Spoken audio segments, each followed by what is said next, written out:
السلام عليكم ورحمة الله وبركاته. في حلقة التطويم في الجديد عبد العزيز معاكم.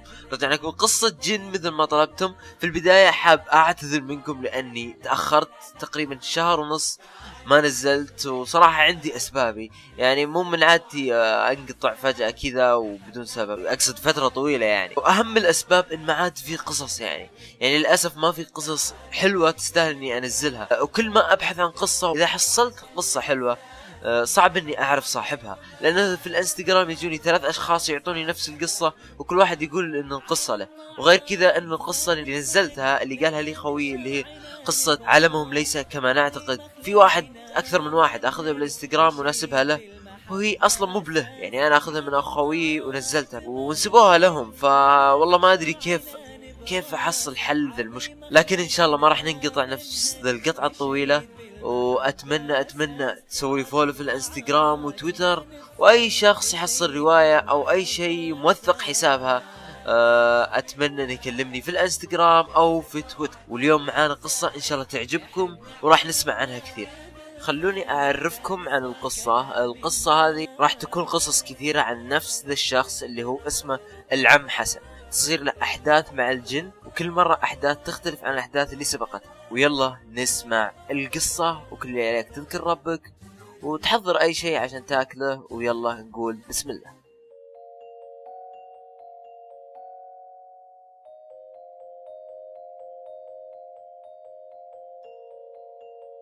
انا العم حسن مثل ما الناس يسموني. انا شخص ضاع عمره في احداث مميتة ماتوا فيها ناس كانوا اكثر من اصدقائي، كل ذا بسببي. انا عمري 70 سنة وكم شهر، طبيب نفسي من صفوة الاطباء في السعودية. بس انا مع الاسف ما قعدت في السعودية الا فترة طفولتي اللي كانت جدا قصيرة، واكثر عمري كان في دول خارجية، وهذا من الاسباب اللي خلتني ما ابرز في مجال طب النفس في بلدي. غير اني من الاشياء اللي شفتها واللي تنافي قواعد واساسيات علم النفس قللت من ثقتي بالعلم اللي كنت ارجو اني اصير من عباقرته ومشاهيره، لكن الله يفعل ما يريد. قصتي اللي برويها لكم يوم كنت في سن الطفولة، وكانت في السعودية وبالتحديد في مدينة الطائف. قصتي مع الرسالة اللي غيرت طفولتي وغيرت كل حياتي وأثرت فيني وأثرت في كل من قراها. قصتي هذه خطيرة جدا حتى على اللي يقراها واللي يسمعها. كان بيتنا في الطائف كبير مرة، كان في أكثر من 30 غرفة بكل المساحات تقريبا، وكانت قيمة الإيجار رخيصة جدا إذا قرناها بمساحته الكبيرة. وكان الحوش كبير جدا وكله أشجار عملاقة، غير موقعه اللي فوق الجبل مرتفع يمديك تشوف كل المدينة من قمته اللي هي بيتنا. في يوم كنت قاعد ألعب في الحوش، في حوش بيتنا الكبير. لعبتي المفضلة اني اقعد فوق الشجرة المرتفعة الضخمة واتأمل المدينة من بعيد. شفت ورقة صغيرة واضحة انها من فترة ما قدرت اميز اللي مكتوب فيها. اخذني الفضول اني اعرف وش المكتوب. نزلت من الشجرة ببطء عشان لا اطيح من هالمسافة العالية. جيت اخذ الورقة بس ابوي ناداني ورحت له على طول ونسيت سالفة الورقة. قال لي ابوي وش قاعد تسوي لحالك في الحوش؟ اقلقتنا عليك. قلت له لا كنت قاعد اتفرج على الطايف من فوق الشجرة. قال لي لا عاد اشوفك تطلع فوق هالشجرة، كم مرة قلت لك ممكن تطيح وتتأذى. رجعت ابي اشوف الورقة وانا متحمس، لكنها طارت قدامي مع الهواء وحاولت امسكها لكنها خلاص راحت ولازم انساها لو اني متحمس. لكن وش اسوي؟ الاهم الحين الشيء اللي انا دايم اسويه، الوحيد اللي دايم اسويه، ابوي منعني عنه. لحظة، الحين ليش ما اروح عند حميد ومطلق اللي ساكنين تحت الجبل؟ قررت اني اروح لهم ازورهم واسولف معهم. نزلت من الجبل بدون حتى ما استأذن منها. اصلا هم رحت او ما رحت دايم يتناقشون عن اشياء ما لها معنى وينسوني. المهم وصلت بيت مطلق وحميد. كان بيتهم صغير ودخلهم يالله يسد حاجتهم. كان ابوهم يبيع خضر ومعروف في البلد، بس كان يبيعها بأسعار رخيصة مرة، عشان كذا ما كان يربح. فتح لي الباب مطلق وقال اوه يا حسن جيت في احسن وقت، تعال شوف وش لقينا انا واخوي عند باب كان صوتي يدل ان في شيء ما هو طيب. رحت وانا خايف ابي اشوف وش اللي لقيوه، بس الا كانت رسالة. قال حميد حسن شوف وش مكتوب هنا، بالله قول لي تكفى قول لي انك انت اللي كاتبها. قريتها ووقف شعر راسي. تدرون ليه؟ كان مكتوب فيها كلام مرعب، كلام واحد يتوعد. كان مكتوب فيها: يلي ساكن فوق الجبل خذ عيالك واطلع، عندكم اسبوع، لو ما طلعتم ما انتم طالعين بالبيت. ليه؟ لأنكم بتموتون فيه. أخذت الرسالة ورجعت البيت ركض وأنا أبكي من الخوف. طلعت الجبل بأسرع وقت. بما أني كنت أركض دخلت البيت وقعدت أنادي أبوي زي المجنون: يبا يبا يبا. جتني أمي وقالت لي: وش فيك يا حسن؟ لا يكون أحد ضربك بس. قلت لها: لا لا لا ما فيني شيء يا يمه، بس أبوي موجود. قالت: لا أبوك راح يصلي، روح بسرعة معه، الحق على الصلاة. رحت أصلي وقلت مرة واحدة عشان أوري أبوي الرسالة. بعد الصلاة على طول طلعت أدور أبوي مثل المجنون، أبي أوريه الرسالة. لقيت طالع للبيت على طول، رحت له ركض وقال لي: وش فيك؟ كأنك خايف. عادي أي شيء قوله يا وليدي ولا يصير خاطري كله طيب. قلت له: لا لا بس في معي شيء أبي أوريك، بس تكفى يبا تكفى وعدني انك تصدقني. قال: طيب هات وخلني اشوف. على طول طلعت الرسالة واعطيته اياه، قراها وبدا الخوف على ملامحه. بعدها طالع فيني وشوي وقال: اعترف يا حسن انني صدقتها في البداية، بس ايش المزح حقك هذا؟ ما تعودتك تمزح كذا. قلت له: والله ما امزح يا يبا تكفى يبا صدقني. وهذه الرسالة كانت في حوشنا، بعدين طيرها الهواء على بيت حميد ومطلق. قعدت ساعات وانا احاول اقنع بابوي، بس للاسف كل ما زدت عليه بالكلام يزيد احساس ان الكلام غلط. قررت انام واليوم الثاني اشوف ايش اللي يصير معه. جلست على سريري افكر في الاحداث اللي صارت لي اليوم من اول ما قريت الرسالة الين الحين. بس قطع تفكيري صوت ابوي يناديني بصوت مبين انه معصب، وكان يسبني سب اول مرة اسمع منه. خفت او تجمدت من الخوف وانا اروح له، كنت خايف حتى اطالع فيه. قلت له بصوت مرتبك: أحد ناداني. قال لي: أنا ما قلت أي شيء. أنت يا وليدي وش فيك قاعد تبكي وتصارخ وتسب الرجال اللي باعنا البيت كأنه قاعد يعذبك؟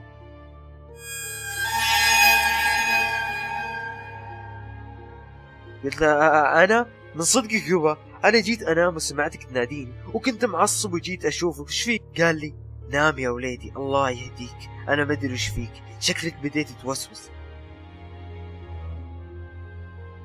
رحت لغرفتي وانا متحير. ايه كله من هالرسالة، كل اللي صار من هذه الرسالة بسبب التهديدات اللي فيها. انا لازم انهيها، لازم ناخذ هذه الرسالة بعين الاعتبار، والتحذيرات هذه كلها صدق، والبيت هذا ما كان لازم نستاجره ولا كان لازم نسكن فيه. انا لازم اقنع ابوي باي طريقة. طلعت ابي اقول لابوي لكن امي قالت لي انه نايم. بس كيف نام وهو توه مكلمني؟ بس الغريب انه ما كان تعبان ولا شيء، بالعكس كان نشيط وما في اي شيء يدل اني بينام. بس قلت اكيد هو ما نام، مستحيل انه نام، لازم اروح له بغرفته. وقررت اني اروح له بغرفته. وفعلا وانا بالطريق اللي رايح لغرفته سمعت صوته يتكلم، ما ادري مع مين كان يتكلم ومن ذا الضيف اللي جانا بذا الوقت. دخلت غرفته وصدمني المنظر، كانت الغرفة وسخة بشكل ما تتصورون، بس ما كان فيها أي أحد، لا أبوي ولا اللي كان يكلمه. كانت كلها جيف، حيوانات ميتة وأكثرها قرود. سميت بالله وتعوذت من إبليس وطلعت من الغرفة وطلعت للصالة. بس أبوي كان بوجهي، كان أبوي قاعد يطالعني بنظرات حادة. قال لي: وش دخل غرفتي يا حسن؟ قلت له: لا بس كنت بكلمك عشان موضوع الرسالة. تغيرت نظرات ابوي وارتبك يوم جبت طاري الرسالة. قال لي: يا الله انا بروح انام، تبي شيء؟ تذكرت الجيف اللي في غرفته، حاولت الهيه وامنعه بس كان مصير يدخل غرفته. انتظرت ردة فعل منه على اللي كان في غرفته، اي شيء يدل انه متنرفز. بالعكس ما سمعت اي شيء، وكان البيت كله هادي باستثناء صوت الزفير اللي سمعته جاي من غرفتي. طلعت الغرفة ابي اشوف وش هالصوت وانا بالي منشغل بالتهديدات اللي في الرسالة. كان الباب مسكر وفتحته وانا احاول ابعد راسي عن المنظر اللي بشوفه، وهنا انصدمت. كانت الغرفة هادية مرة وما فيها اي علامات ان كان فيها اي شخص. بس لحظة، الزفير جاي من وراي. التفت ببطء ابي اشوف من الشخص اللي وراي، الا فجأة كان شخص شديد البياض المرعب، بياض الأموات، بياض اللي وقف الدم اللي يجري في عروقي. كان يطالع فيني بنظرة متوحدة وكان يقول اطلعوا من بيتنا، اطلعوا منه، لو ما طلعتوا بتموتون هنا ولا أحد بيدري عنكم، بتتعذبون، صدقني بتتعذبون هنا، وانت عندي لك عذاب خاص. لكنه وقف كلامه وتحول نظراته للخوف، وبدأ يرجع ورا ويحاول يحمي نفسه من شيء ما كنت شايفه، بس اللي متأكد منه انه شيء كان يستحق الخوف. وجتني اقوى ضربة من وراي، وثانية وثالثة، لين فقدت الوعي تماما. قمت على صوت امي تقومني، كان جسمي كله كدمات، كانت الآلام مغطية جسمي كله، لكن كان الشخص الأبيض واقف عند باب الغرفة وكان يطالع فيني وهو يضحك. صرخت وقلت لأمي: يما شوفيه عند الباب، هذا اللي ضربني، والله انه هو اللي ضربني. التفتت امي لما الباب وكلها خوف، وشافته، الا شافته حتى هو بدا يرتبك. قالت لي امي: يا وليدي يا حسن، الظاهر انك تعبان من هوشة امس. سألتها: هوشة؟ اي هوشة يا يمه؟ قالت: ايه امس انت رحت برا وتهاوشت، حتى انا وابوك كنا مستغربين منك لانك اخلاقك عالية، ولا عمرك تهاوشت قبل كذا. قلت له: تهاوشت؟ بس انا امس ما طلعت من البيت وكنت هنا موجود، وجاني الشخص الابيض وطقني، ورحت لابوي وعلمتها بالسالفة كاملة. وبعد ما قلت لها قرر ابوي يجيب لي شيخ يقرأ علي في البيت بعد ما قلت له امي عن اللي صار لي. وبالفعل على طول راح ابوي لافضل شيخ في المنطقة، وهو الشيخ ابو محفوظ. الشيخ ابو محفوظ معروف بالمنطقة كلها بانه شيخ قوي ويقرا بقلب قوي. بعد اقل من ساعة وصل الشيخ في البيت، كنت مو مرتاح له، كانت ملابسه بحالة سيئة جدا وريحته من اسوأ الروائح اللي مرت علي. وبعد أقل من ساعة وصل الشيخ في البيت، كنت مو مرتاح له، كانت ملابسه بحالة سيئة جدا وريحته من أسوأ الروائح اللي مرت علي. هذا غير حركاته المرعبة، كان يحرك راسه كل شوي ويحاول يمسك شيء في الهواء ما هو موجود أساسا، بس يقولون إنه كذا من الحالات اللي يتعامل معها وخطورتها. ما علينا. دخل الشيخ البيت وراح عند الغرفة اللي كنت فيها يوم انضربت، قعد يصارخ ويتكلم بكلام ما هو مفهوم، وغير الأصوات المرعبة اللي كانت تتجاوب معه. وبعد ساعة تقريبا من الصراخ طلع الشيخ أبو محفوظ وقال: خلاص أبشركم، تقدرون تعيشون مرتاحين، بس خذوا هذه السلاسل والبسوها كلكم ولا تفكونها مهما صار. كلنا متعجبين من الكلام اللي قاله. قبل ما نقول أي شيء راح الشيخ وطلع من البيت. بعد ما حل لنا المشكلة طبعا لبسنا السلاسل لأن كنا مجبورين نتقيد بكلام الشيخ لين تنحل المشكلة. على الأقل كنا ما احنا مرتاحين في البيت، كل ما أحد راح يمشي يحس ناس وراه يتمتم، وكنا نشم روائح سيئة في الزوايا. والشيء الأكثر غرابة إن لقينا عقد وأوراق محروقة ومنتشرات في الغرفة اللي قرأ فيها الشيخ. معقول الشيخ ساحر؟ وش قصة مظهر؟ وكيف يقول الموضوع انتهى والبيت من يوم راح وفيه أشياء غريبة غير العقد والأوراق والمحروقات؟ لازم أعرف وش قصة هالشخص اللي يسمي نفسه الشيخ أبو، بس لازم أجيب فكرة عشان أعرف وش سالفته. لحظة، جتني فكرة مجنونة، خلني أسأل أهل المنطقة ومن وين راح ومن وين جاء وأتتبع أثر. وبالفعل بديت أتبع أثره وأسأل الناس عنه لين بديت أبعد عن المنطقة. خلاص الحين ما أقدر أرجع، لازم أكمل على الأقل عشان أعرف وين موقعه. بعد وقت طويل من المشي وقفت عند أحد المساجد عشان أصلي صلاة المغرب. بعد الصلاة سألت إمام المسجد وسلمت عليه: يا شيخ، تعرف الشيخ أبو محفوظ؟ قال لي: أكيد أعرفه يا وليدي، بس للأسف ما قد قابلته. قلت له: طيب تعرف بيته؟ وين أقدر أوصل له؟ قال لي: ليه يا وليدي، وش تبغى فيه؟ يمكن أقدر أساعدك. قلت له: لا يعطيك العافية، بس أنا أبيه موضوع. تعرف بيته أو تعرف أي أحد يعرف مكان بيته؟ قال لي: طيب أنا بقولك الموقع وأنت روح له بطريقتك، تعال خلنا نطلع وأنا أوريك. طلعنا من المسجد وأشر على آخر جبل في المنطقة وقال لي: شفت هذاك الجبل؟ بيت الشيخ فيه، بس ما ندري وين بالضبط، وما أحد يدري وش سبب سكنه هناك أصلا. بس الغريب إنه لما يصير حالة عند أحد سكان القرية فجأة نحصله عندنا. شكرت الرجال وبديت أروح للجبل. كان يبعد ممكن كيلو عن المسجد، وإذا قررناها بالمسافة اللي مشيتها ما تعتبر شيء بالنسبة لها.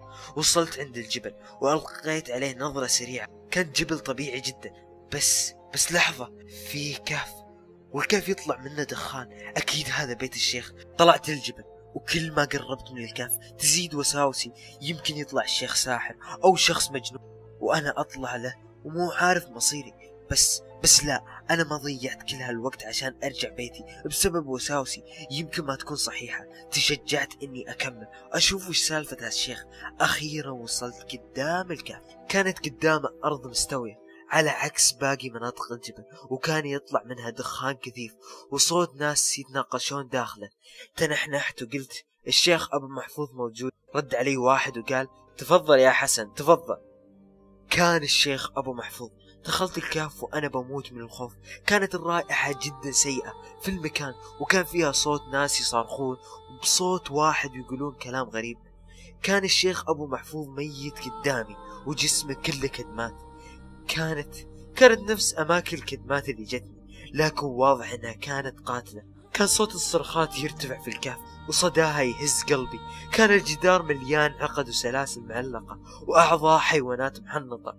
أبو محفوظ ساحر، أكيد إنه ساحر. قبل ما أفكر إني أسوي أي شيء طلعت ورجولي ما تشيلني. وصلت بيتنا بدون حتى ما أحس بنفسي.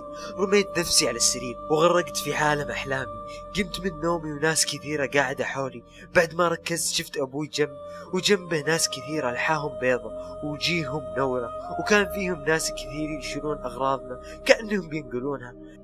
قال لي أبوي الحمد لله على سلامتك يا حسن، أنت كنت نايم لك 3 أيام. وهذول الشيوخ هم اللي فكوا السحر اللي اسمه أبو محفوظ. وبخصوص أننا بننقل لأن البيت هذا القبيلة كاملة من الجن ساكنين فيه، وما نقدر نطلعهم من البيت لأنهم هنا من قبلنا. هذا غير أنهم أقوياء وصعب يطلعون. وبالنسبة للساحر أبو محفوظ هذا سوى عمل في البيت، كان يبي يطلع اللي فيه بالسحر، بس من قوتهم غلبوه في مكانه وقتلوه. والحمد لله إن قررنا ننتقل قبل ما يتأذى أحد منا. قلت لها طيب واللي كنت أشوفه فيك وش هو؟ أنا كنت أشوفك يا هبة وتتكلم بأشياء غريبة ومع ناس غريبة ولا لهم وجود. قال لي أصلا أنا سافرت يوم قلت لك لا عاد تطلع هالشجرة، بس ما كان ودي أخبرك بما أنها سفرة سريعة، وجيت اليوم الحمد لله تداركت الموقف قبل لا يفلت مننا. وهذا فسر اللي كنت أشوفه أول. والحمد لله هذه القصة انتهت بدون أضرار كبيرة، غير أن نقلنا من بيتنا. لكن ما تدري وش اللي بيصير في القصص الجاية، وش بأخسر، وهل بأقدر أقولها أو إن في شيء بيحاول الانتقام مني. خلوكم معي في قادم القصص، وبإذن الله بتعيشون معي قصص مثل ما عشتها أنا، وراح تسمعون عني كثير وتذكروني لأن قصصي كثيرة. أنا العم حسن.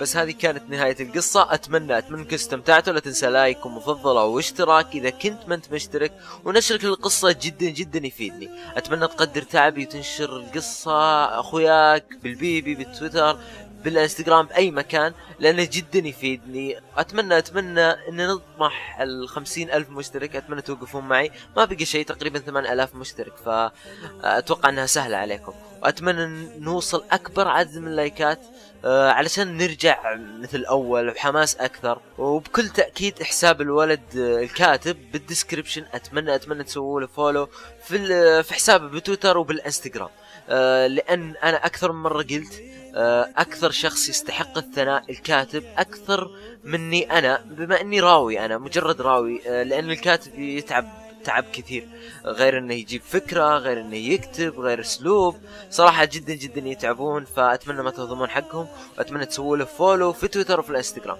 وطبعا اتمنى تسوي فولو بتويتر وبالانستغرام، لان صراحة اللي عندي تقريبا عندي 42,000 مشترك في اليوتيوب، وعندي في الانستغرام وتويتر 3,000. بعد في الانستغرام ما وصلت 3,000 حتى. فأتمنى ما تقصرون معاي. وإن شاء الله نرجع مثل أول بحماس أكثر وننزل أكثر. وطبعا راح نرجع الفيفا، وراح نرجع تسجل هدف ودخل خويك. وراح تكون القناة متنوعة. فأتمنى إذا نزلت مقطع غير قصص الجن، أتمنى ما حد يجي يكتب لي والله نزل قصص جن ومدري ايش وبتسحب. أنا مستحيل أسحب على قصص الجن لأنها سلسلة مهمة بقناتي وكل الدعم جاني عليها. وغير كذا قناتي قناة ألعاب، وكنت أنزل فيفا قبل لا أنزل قصص الجن. فأتمنى نرجع مثل أول حماس أكثر. ولا تنسى اللايك ونشر القصة لأنه جدا يفيد. وبس هذا اللي كان عندي. وبنهاية المقطع اذكروا الله يذكركم، سبحان الله بحمده، سبحان ربي العظيم. وحلوة الابتسامة، حلوة الابتسامة.